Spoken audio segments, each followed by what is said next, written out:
I think it's time for a GarageBand Quick Jam. What he said. Okay, today we're playing the guitar touch instrument here in GarageBand. So we tap on guitar to select our guitar. We go to the top left and we can choose between acoustic, classic clean, hard rock and roots rock. I'm going to go with classic clean. To play a chord, we simply tap on the letter of the chord we want to play up the top. To play an arpeggiated chord, we just tap each individual string.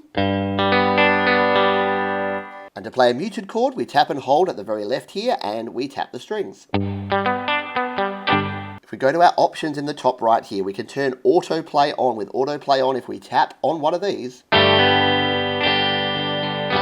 we get an automatic strumming pattern which is played by GarageBand. Let's go back to our settings now and change from chords to notes. You'll also notice we have two stomp boxes or effects pedals here, and for each electric guitar we have two different pedals. Let's turn those on and hear what the effect sounds like as well. So back to our guitar by tapping the options button, and now to play any sound we can hit on the fret and we'll get the sound.